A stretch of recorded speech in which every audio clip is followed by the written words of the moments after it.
Mic on कर, mic on कर। ठीक है, माइक की आवाज नहीं आ रही।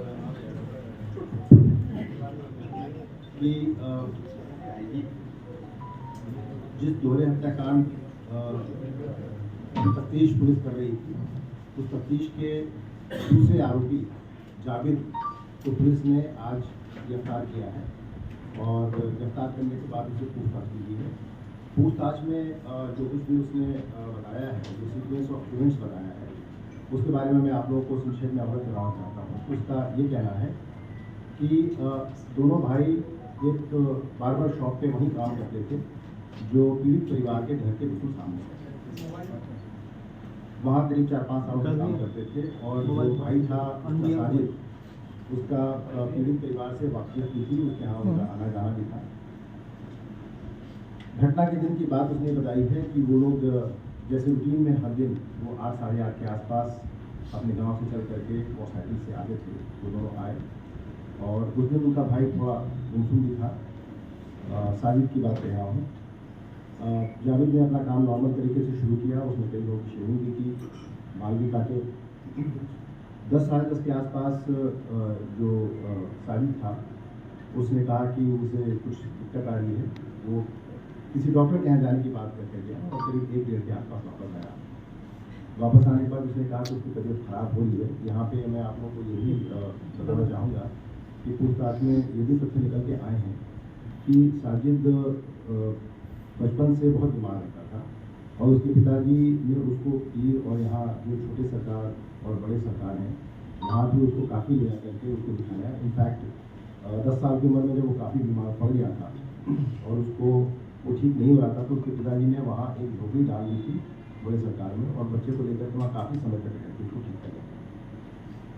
किस तरह की बीमारी थी इसके बारे में अभी हम लोग जाँच पड़ताल कर रहे हैं, लेकिन ये अवश्य बताया गया है कि वो जब उसको इस तरह की दिक्कत आती थी तो वो काफ़ी अग्रेसिव हो जाता था और उस समय वो किसी के नियंत्रण में नहीं रहता था। तो ऐसा प्रतीत होता है कि वो और इस इमोशनल अपीवल के टाइम पे उसने ये भी बताया है कि उसके भाई ने कि 1-2 बार उसने अपने आप को डैमेज करने की भी कोशिश की। एक बार उसने चूहे मारने की दवा भी खा ली थी जिसका आलापुर में एक डॉक्टर साहब के यहाँ इलाज भी हुआ था और अक्सर वो उस तरीके से वायलेंट हो जाता था और घर वालों के नियंत्रण में नहीं आता। उस दिन जो घटनाक्रम था उसके हिसाब से 1:30 बजे के आसपास उसने कहा कि मुझे तबीयत खराब लग रही है और मैं अमन नहीं लग रहा है। तो फिर ये दोनों वापस सखानू चले गए और थोड़ी देर के बाद ही इसके भाई ने कहा कि भाई तुम्हारी तबीयत खराब निकलेगी तो आज हम लोग कुछ चिकन वगैरह बना के खाते हैं। लेकिन भाई के इंसिस्टेंस पे दोनों फिर वापस चले आए शहर की तरफ। आने के बाद शाम को हमें एक ऐसा भी विटनेस मिला है कि इस बात की पुष्टि कर रहा है कि इसकी तबीयत खराब थी और इसने ये कहा कि मुझे खून की उल्टी सी होने जैसा लग रहा है और मैं कहीं जा रहा हूँ। इस बात की पुष्टि भी हुई है जवाब के बयान से। शाम को करीब 5 साढ़े 8 के आसपास ये थोड़ी देर के बाहर गया साजिद। जब लौट के आया तो उसके हाथ में एक चाकू दिखाई पड़ा। हम लोगों ने उस व्यक्ति को आइडेंटिफाई कर लिया है जिसके हाथ से वो चाकू खरीदा गया, उससे भी पूछताछ करी। आने के बाद फिर घटना के समय दोनों इसने जब पूछा कि भाई तुमने चाकू क्यों खरीदा है, उसने कहा कि मैं रमज़ान में गोश्त वगैरह काटने का काम करूँगा इसलिए चाकू में खरीद के लाया है।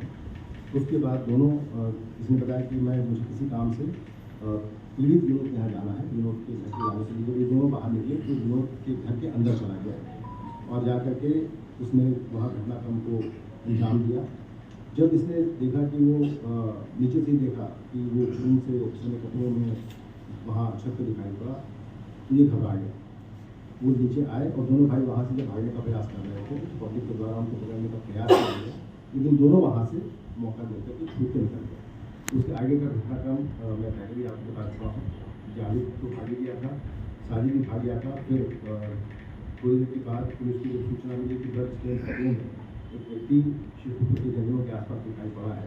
तो पुलिस ने वहाँ घेराबंदी की और घेराबंदी में जब वो अपराधी ने भागने का प्रयास किया पुलिस पार्टी पर फायर किया जिससे हमारे पुलिसकर्मी की जान हुई। तो जवाबी फायर में उससे गोली लगी जिसको अस्पताल ले जाके उसका इलाज कराने का प्रयास किया गया, लेकिन जब तक वो अस्पताल पहुँचा उसकी मृत्यु हुई। ये सीक्वेंस ऑफ इवेंट इसके बारे में मैं आपको अवगत कराना चाह रहा था। जो अभी पकड़ा गया है उसके से भी बहुत पूछताछ की जा रही है गहराई से, और उसके द्वारा जो भी अन्य फैक्ट्स बताए गए हैं वो विवेचना का पार्ट है, जिसके बारे में हम लोग अलग से तफ्तीश कर रहे हैं। सर हत्या में अकेले साजिद किया था कि जावेद भी किया था इसके साथ में घर के अंदर? दोनों साथ गए थे। जावेद का ये कहना है, देखिए हमारे पास अभी म्यूजियम का वर्जन है जिसकी अभी क्रॉस चेकिंग बाकी है। उसका कहना है कि साजिद अकेला गया था, मैं नीचे खड़ा था। आसपास के जो कुछ लोग हैं जिसे पूछताछ की, उनका ये कहना है कि जावेद वहाँ दिखाई पड़ा।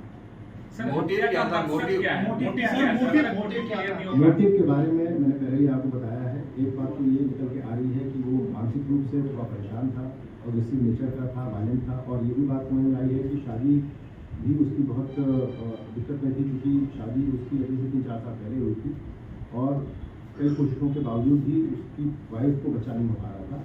एक तो स्टिल बॉर्न बेबी हो गया था, और 2-3 बच्चे उसके पेट में खराब हो गए थे। ये एक बात निकल के आई है, और उसकी वजह से बहुत मानसिक रूप से वो परेशान भी रहता था। इस लाइन पे भी हम लोग अपनी जांच पड़ताल कर रहे हैं। सर क्या तंत्र मंत्र एक वजह हो सकती है सत्याग्रह के पीछे? देखिए इस कंजेक्चर पे अभी टिप्पणी करना उचित नहीं है, लेकिन जैसा मैंने आपको बताया कि जो भी फैक्ट्स हमारे पास अभी आए इस पूछताछ से, उन सारे फैक्ट्स को एग्जामिन किया जा रहा है, और उनको जो भी उसमें सब्सटेंशियल फैक्ट निकल के आएंगे वो इन्वेस्टिगेशन का पार्ट है। इन्हीं को टारगेट क्यों किया था? क्योंकि इनके यहाँ वाकफियत थी, ऐसा लगता है, उसका प्रॉक्सिमिटी थी, और आना जाना भी था, उनके जो बच्चे भी थे। अब इन सारे बिंदुओं पर हम लोग अपनी जांच पड़ताल कर रहे हैं, और ये सारी बातें इन्वेस्टिगेशन का पार्ट है। अभी कुछ और चीज़ें की भी जानकारी मिलने की संभावना है, जिससे हम अपनी अगली साजिद को जावेद लेकर भागा था सर। साजिद को भगाने में जावेद ने ही मदद की थी शुरुआत में? दोनों वहाँ साथ में गए थे, और कॉमन इंटेंट था, और भागने में भी दोनों साथी थे। सर क्या साजिद ने घर जाने से पहले जावेद को पता था कि ये साजिद हत्या करने जा रहा है? उसका कहना है, अभी तक उसने कहा है कि साहब जब वो छुरी लेके आया था तो उसने मुझे नहीं बताया कि वो हत्या करने जा रहा है, लेकिन उसके वायलेंट नेचर के बारे में उसको पता था, और ये भी पता था कि जब वो घटना करने ऊपर गया, जब